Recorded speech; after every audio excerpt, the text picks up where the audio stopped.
I just saw this video of a girl on TikTok basically saying that because she had tattoos, she was not invited to be a part of her best friend's wedding. I understand the point that she was trying to make, but I'm not gonna lie to you, I genuinely feel like those girls are not your friends. It kind of reminded me of that time that Erica Banks made that comment about how she only wants a certain aesthetic around her when she's going to the club, and if you don't look like that, she don't want you there. It gave very much that, and I just feel like people are not your friends if they don't want you a part of the biggest day of their lives. And she's saying that both of her best friends didn't invite her to be a part of the wedding party. That to me is crazy, because there's not one piercing or tattoo that would make me not ask the people that I love or my sisters, and I consider my friends my sisters, to make me be like, no, I don't want you a part of my wedding. And I just feel like there's so many more options. Like, if you do want to create a certain type of aesthetic for your girls or your wedding party, it's so easy to be like, hey friend, is it any way possible, can we cover the tattoos for today? That's so simple. But to not be asked at all, and you look at your tattoos and be like, oh no, this is the reason. Babe, they just did not want you a part of it. And I honestly feel like that's that. I just can't fathom calling somebody my best friend and they don't ask me to be a part of their wedding. And it's different, like, if you just not having a wedding party or whatever, but you're not asking me because of my tattoos. I genuinely feel like they did not want you to be a part of their wedding because they didn't want that to happen. I had to kick out one of my best friends from my bachelorette trip. Story time. We're gonna call this friend Vicky, and to paint the picture, like, Vicky is very materialistic, very into her looks, like very self-centered, like body is tea, very beautiful girl. But it's just one of those stories where it's like, when I look back on past situations, I'm like, this really who you been? And I don't know why it took me so long to see it. And I'm not saying people that are materialistic or like who want, you know, designer bags, designer shoes, all that stuff are automatically bad people. It just so happens that nah, she kind of was.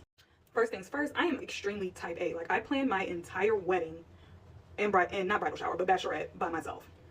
For my bridal shower, I knew exactly what I wanted. Like, that's just the type of person that I am. I knew what I wanted. And I went to the girls literally a year out and gave them a survey, asked them, like, what is their budget? What days could they possibly be available? What are their sizes? All that jazz, you know, all that type A bride stuff. And so, essentially, she comes to me and she says that the days are very close to her birthday. She wants to do something for her birthday. She never does anything for her birthday. Like, her birthday's near Mother's Day, and she just always assumes that everyone is gonna, like, bail on her because everyone wants to celebrate their mothers. And so she just doesn't do anything. And so she said that she wanted to celebrate her birthday and, you know, brought it to me. And I was like, girl, celebrate your birthday. Like, I know how you are. Celebrate your birthday. You never do anything.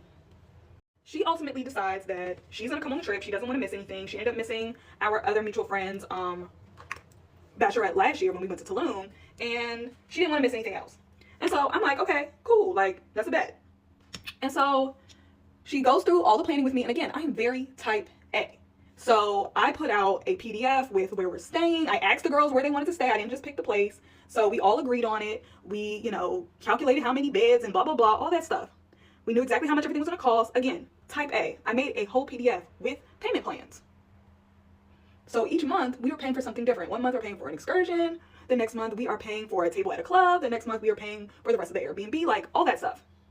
And again, I went to a bachelorette before. We had all the like coordinating outfits, the different theme days. And I'm like, I know that's not everybody's jam, but it's my jam. I loved it for my friends. I wanted it for mine. It was so cute. And so there comes a day where she says that, you know, she thinks that she might have gotten the wrong thing. And so I resend the PDF. And then I talked to her a few days later, and she asked me again. And I'm like, yeah, this day we're supposed to be wearing gold. And she was like, oh, I got something black. Why? The theme for that day was very colorful. It was giving pinata. For whatever reason, she said that it gave Western. And I can insert what it was. And so I'm like, no, like, don't wear black. Like, I want everyone to be colorful. Like, that is what I want. Everyone was excited about it. Like, everyone was cool. Like, you agreed to go on this bachelorette, so you're agreeing to all the things. Like, this is not a regular girls trip.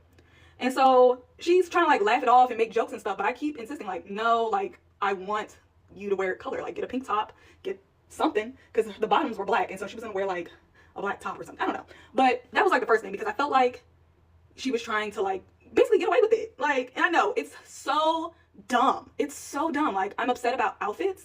And so that was just one of those things where it's like, I just kind of bit my tongue and didn't express it to her once more how I felt about it. But imagine you are having a birthday party, throwing a wedding, whatever, and you have a certain dress code, and then someone shows up not in dress code, and you have made it clear, made it plain that you want everybody to wear this certain dress code. That would, like, upset you. Will you get over it by the end of the night? Of course, but you're going to be upset, especially if, like, pictures are being taken. I had a wedding crasher. I absolutely know how that feels. So the next thing that happens, in February of this year, My maid and matron of honor made a separate group chat without me in it, and basically was expressing how they want to make sure that I absolutely have a good time, that I am not spending any more money because I'm spending all this money on the wedding, that I'm just having a good carefree time and everything is taken care of.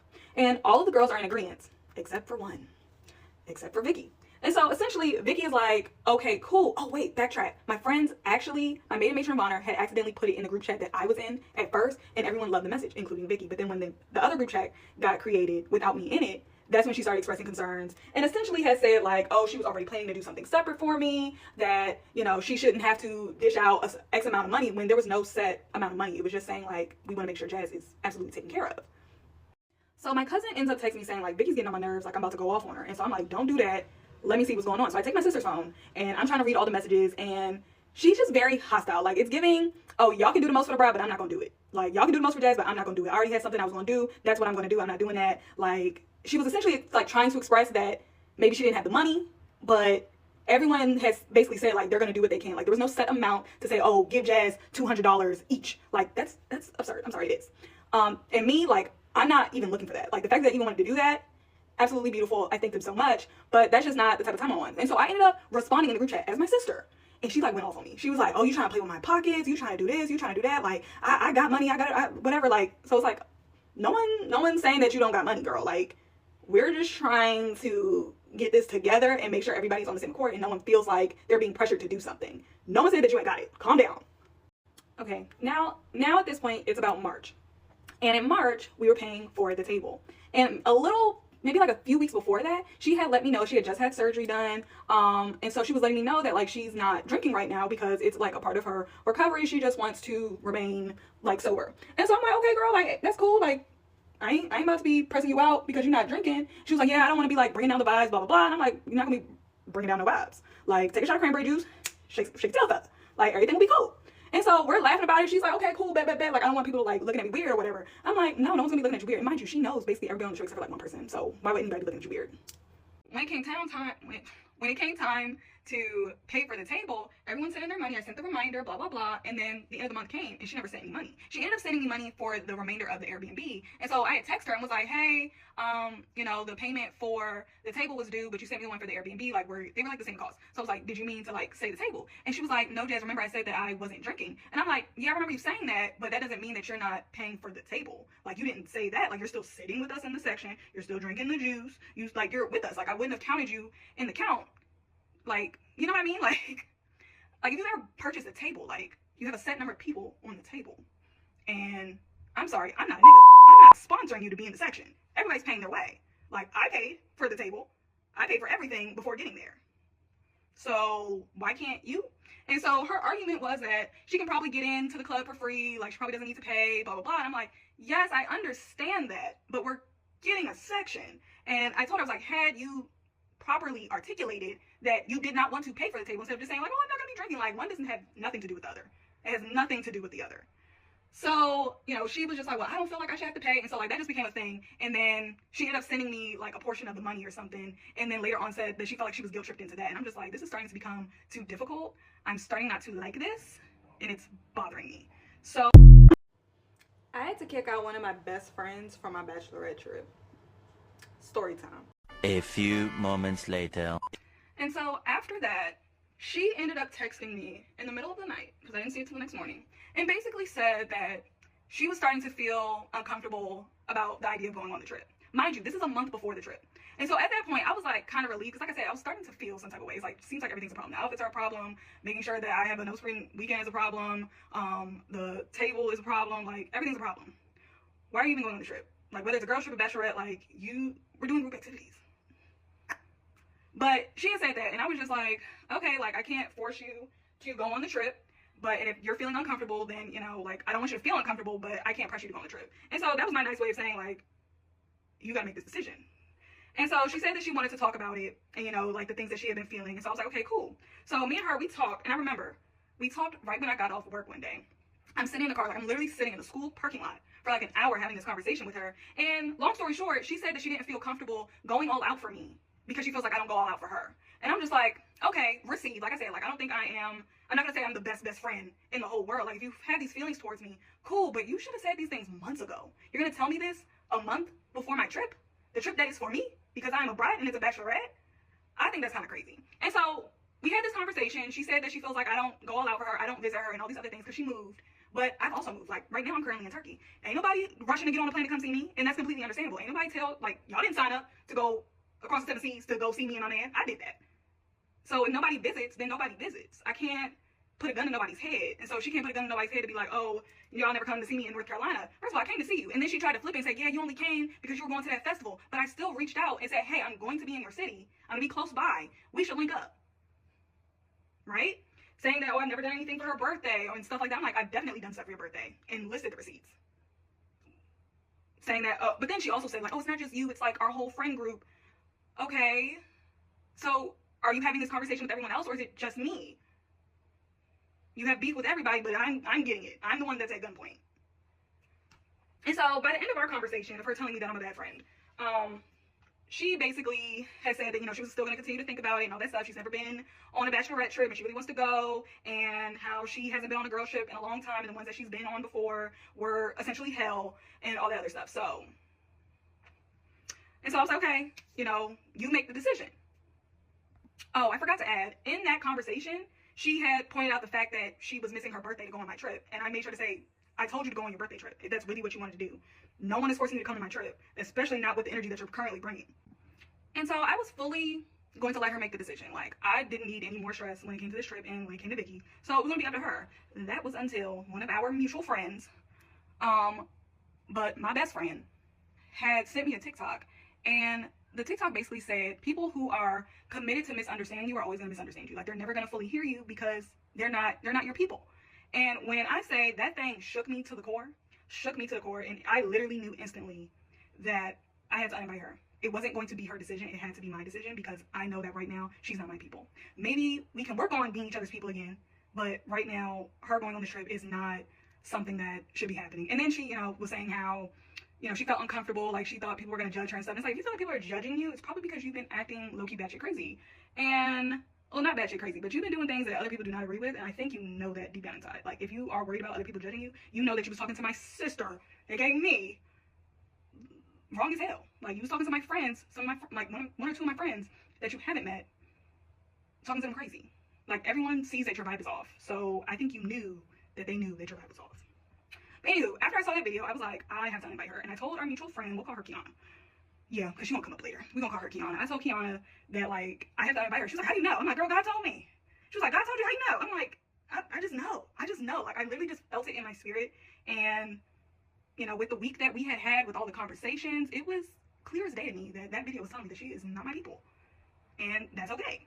And so the next morning, I go to Pilates, I form my text message. Like, I'm the type of person, like, I have to write it out. Like, I can't get on the phone with you and start telling you all these things and uninvite you or whatever. Like, whatever my problem is, I can't do that. Maybe we can get on the phone later, but, like, that first part of the conversation, I have to brain dump, and I have to have my thoughts organized, and I have to give it to you. And so that's what I did. I sent her a text basically saying, like, I'm starting to feel like you should not be on this trip. Here are the reasons why. I still want you to attend the wedding. I still want to repair our friendship.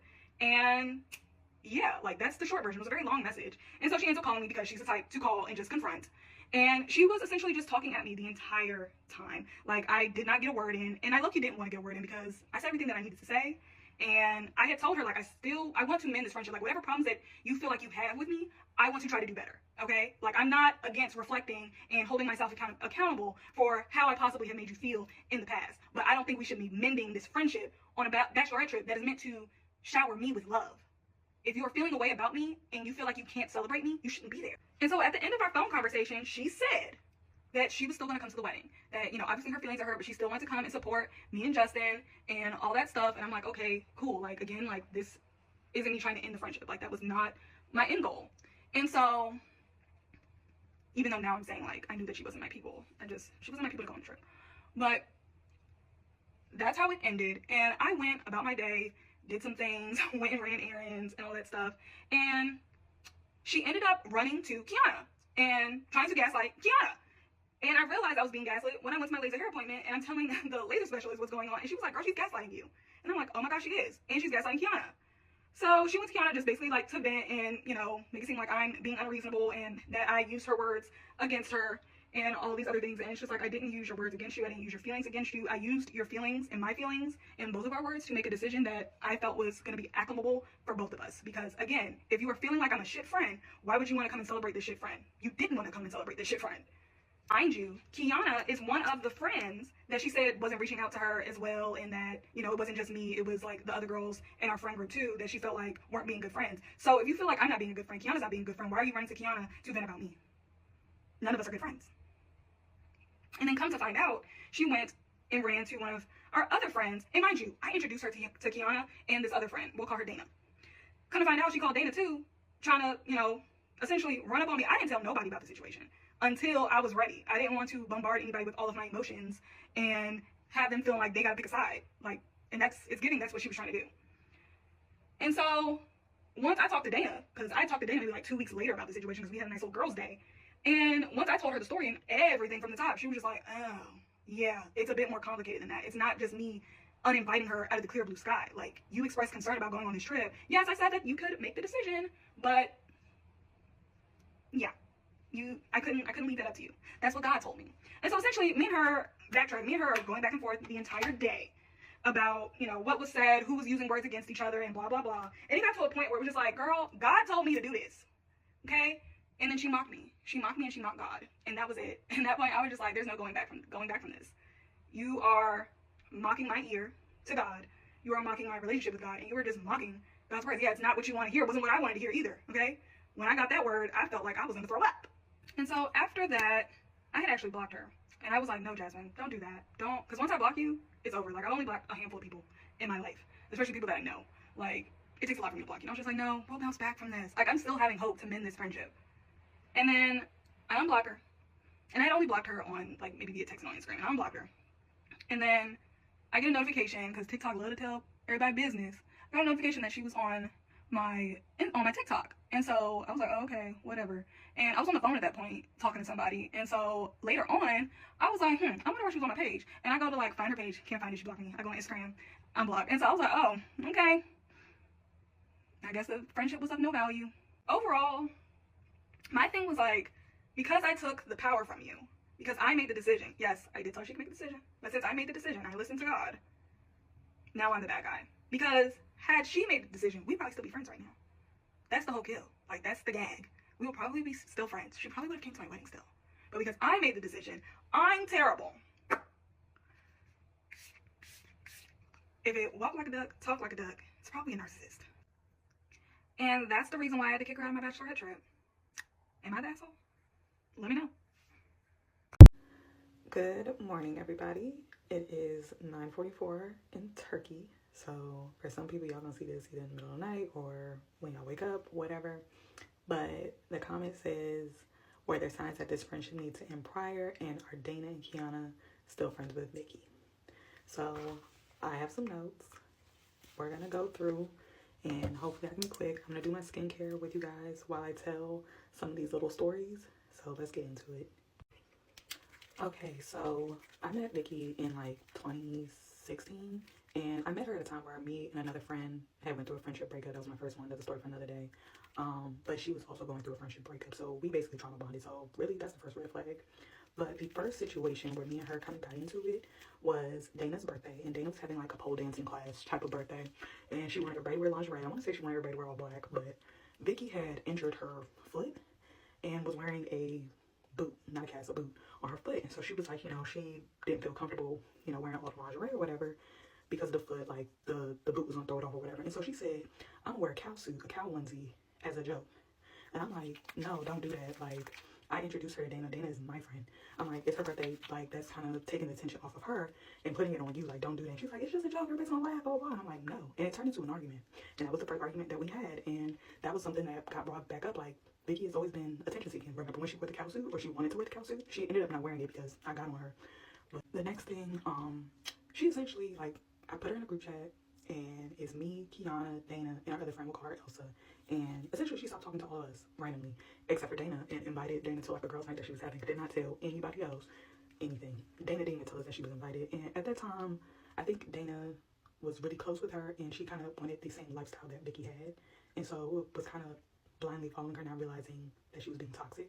And again, I feel like I knew, but I didn't fully realize how toxic she was being. We are double cleansing, but after that, when I asked her, like, you know, essentially, why are you not talking to me, because I care more, because I brought you into this space of my friends, and she had said that she felt like I was jealous of her, and at one point she had put one of her friends in our group chat without asking or anything, and basically she was trying to get validation that, like, I was jealous of her, or I was, like, throwing shade at her, which I was not. Like, there was a situation where Vicky had posted herself in, like, white leggings, and you could see her pink underwear, and I had said in the group chat, like, oh my gosh, Vicky's embarrassing the family, blah, blah, all jokes, and it turned into, oh, he was throwing shade, and blah, blah, blah, like, no, I wasn't, but whatever. And so, yeah, she was trying to say that I was jealous of her, I was hating on her, and I'm like, girl, you are you, I am me. What is for you is for you, what is for me is for me. And whoever likes you probably doesn't like me, and whoever likes me doesn't like you, because we are two different flavors here, like two completely different people. Another thing that happened was she was working with my mother. My mom got her a job at her office. Vicky was not showing up to work. She was lying on her time card. She wasn't, like, following up with the people in the office. Like, she was, like, one of the, like, assistants or something like that. She wasn't doing the job. Like, my mom was pissed. She also lied on one of my guy friends, and I didn't know about that until the situation with my bachelorette happened, and he finally told me. And so, basically, she was graduating, and me, her, and Dana were going to brunch. She said that some guy that she was talking to at the time was going to get us into the restaurant. He took care of the reservation. He was paying for everything, blah, blah, blah. He had us waiting at the door. He did not pay the bill, and she was pissed. And so the joke was that my friend that she lied on, he would invite me out, and I would bring my friends, and he would never have us waiting, wanting for anything. Like, everything was always taken care of. And so the joke that day was Alfonso would never do that to us. And after brunch and everything, there was a day party, and we go down to the day party area, and who do we see? We see Alfonso. And I guess she went home that night and had issue with the guy or something, or there was the guy she was talking to had a baby mama, girlfriend or something. And I don't even know all the details. I just know she lied on Alfonso, and Alfonso had receipts. He was like, I barely know this girl, blah, blah, blah. And after that situation, I remember her telling me, like, oh, I'm not going around Alfonso no more. He did this and he did that. And I was just like, okay, like, I'm just not gonna let you out. Like, you're not about to start my good time with my friend. And then once everything happened, I talked to Alfonso, like, after the bachelorette stuff happened. He was like, yeah, this is what happened. And I just don't remember all the details because I can't be bothered with it. But long story short, she lied. Now, do Kiana and Dana still talk to Vicky? I'm gonna say no. Like, I know they still follow each other on social media, but I don't think either of them, like, go out of their way to talk to her. Like, I know Kiana for sure isn't, like, on the phone with her, making plans with her. I just know that they follow. I'm not really sure about Dana. Oh my gosh, am I out? But yeah, I'm gonna just say they're, like, social media friends. Like, I know for sure Kiana is not, like, laid up on the phone with her. Like, I talk to Kiana every day. Like, that's my best friend. Dana, she got a lot going on, and I barely talk to Dana sometimes, but that's still my girl. But yeah, I'm gonna just say they're social media friends. So Kiana got married last year, and I was one of her bridesmaids. Vicky was not, but she was technically invited to the bachelorette trip, which she kind of invited herself, but I mean, she was excited. That's how friends should be. And so we went to Tulum, Mexico, and throughout the planning process, essentially, I really don't remember it, 'cause I really, like, blocked out her behavior. Like, I think I just got so used to it at the point that I was just like, oh, that's how Vicky is. And apparently she was complaining about money. She was saying, like, stuff was too expensive, or, you know, she would have her own separate gift for Kiana, and all this other stuff, like, just kind of the same thing that she was doing with me, she was doing with Kiana, and I just blocked it out. But the main thing that happened was, again, we were going to Mexico. When it got closer to the trip, like maybe a month or 2 months before, she was making it known that, like, she has issues getting into Mexico. Like, I don't know what's on her record, but she was saying that the last time she went to Mexico with her now husband, she couldn't get in. Like, Mexico customs, whatever, wasn't letting her in, and so she was hesitant now getting closer about going because she thought she was gonna get stopped. She was not on the same flight with us because, again, she lives in a different state than us, and she said that she was flying in early, so that way she wouldn't essentially be embarrassed if she got turned around. So she claims that she got turned around. We really don't know. We speculate that she never even got the flight, but I mean, that's between her and God. So yeah, there's that. And then at her bridal shower, she made a moment, like, she won a game, and she really made it, like, about her, and it's like, yes, she won, but she, like, ran up there like she was giving a speech. She pushed one of our other friends out of the way. It was light, but it was like, oh, like, I'm just so thankful, like, very dramatic. And our other friend, she don't play that. The one that got, but she don't play that. She was about to knock her out. And then there was another part that I forgot in my story time, but a few days prior to her sending me the text saying how she didn't want to go, me and her were on the phone and we were talking, and she was essentially telling me what happened in that group chat where she cussed out my sister, me, and how she felt. She told me on the phone like she didn't feel comfortable going all out for me, and that she said the people that need to be going all out for me are my friends Kiana, because I was in her wedding, and then my other friend who had got married, and saying like, yeah, they're the ones that need to do this because you did the most for them. And it's just like, I get what you're saying, but that's not how friendships work, girl. Like, you go all out for your people, like, regardless of who has gone all out for you. Like, I get the, I don't know. I don't know. I don't know if I get it for real. Okay, and the last thing, the most ironic thing, she had put me and Kiana in a group chat called Godly Wives because we're all wives or all engaged or whatever at this time. And this is a few weeks before the plummet of the bachelorette trip. And she was like, that's why it's so ironic that she mocked God. Like, how you mock a God and you a godly wife? Huh? That don't make no sense. But that is the end of the Vicky Chronicles. I'm not spending no more energy on her. Thank you guys for listening. Bye.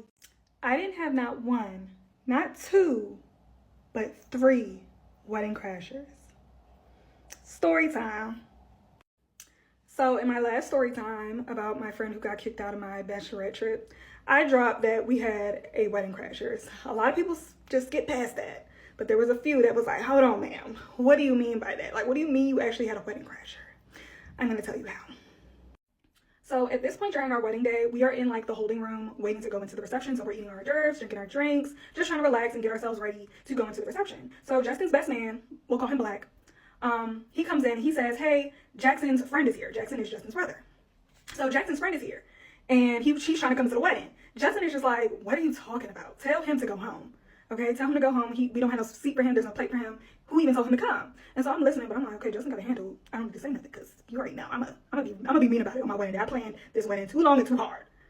And so we go into the reception. Everything is cool, and everything is like going. Everything's flowing. And then at one point, I see something that doesn't belong. Okay, and just to paint the picture, our dress code is all black. Everyone is in all black. And then next thing you know, we see Jackson's friend, Dawn. And now I want to sit back and relax and enjoy my evening. When all of a sudden, I hear this agitating, grating voice. And Dawn doesn't have on any type of formal attire. Dawn has on a t-shirt and jeans. And apparently he had been waiting to like enter the entire time. The entire time you were waiting, you should have went to Target and got some formal wear or something. There's a Target down the street. There's a Marshall down the street. You don't feel out of place. And so, yeah, like, my friends were pissed. Everybody was asking, who is this guy with jeans and a t-shirt? Like, what is going on? Because I made sure to send reminders about that dress code. And I said, that is a wedding crasher. He was not invited. Why are you here? And so, at the end of the reception, me with my liquid courage, I mean, honestly, I didn't need it regardless. But I went to Dawn and I was like, if you're going to crash a wedding, you could at least come in dress code now. Jeans and a t-shirt? A white t-shirt? Child, it make my eye twitch. Every time I see Dawn, I'm like, the wedding crasher's here, y'all. And I'm not letting up. I'm not letting up. He has a full year of torment. Every time I see him, which is very far and few, I'm going to be on him. Because why would you do that? Why would you do that? And then when we're asking about, like, who invited him, how did this come about, how did he even know where we were, who gave him the address? His brother Jackson shows me the text thread, and he's saying, like, yeah, no, don't come. It's not that type of party. It's a wedding with a guest count and a dress code. He told him not to come. Why did you come? Why did you come, Dawn? But for overall, it's not even about him crashing the wedding. It's really about the dress code. Like, the fact that I have a few pictures with him in it and everyone's in all black and then he's just standing out like a sore thumb really grinds my gears. Second wedding crasher is a baby. A baby. A infant. A toddler. We had a child-free wedding. With the exception of our flower girl and ring bearer, obviously. Other than that, we said it was child-free. There are no other children, no other babies. Why was there a baby? Like, and everyone was saying, well, their baby was so calm and quiet, you didn't even realize they were there until you were face to face with them. I don't care. I do not care. We had several family members on each side, several friends on each side that could have brought their children. We had some family members that were upset that they couldn't bring their children, but they still respected our wish and did not bring them. For me, it's the disrespect. I feel like you disrespected me and Justin's wishes. And Justin's probably going to be upset about me talking about this, but I don't care. Because why would you do that? And then it makes us look bad to those family members that wanted to bring their kids. And then we told them, like, absolutely not. And then they see this random other baby other than our ring bearer. That makes us look bad. it looks like we gave special privileges to one person instead of just saying, okay, we're going to have kids, to all 10 of our friends and family that have kids. It's really not about the child. It's about the lack of respect for us. And the baby was in a black dress. So y'all planned to disrespect us. That's just how I feel about it.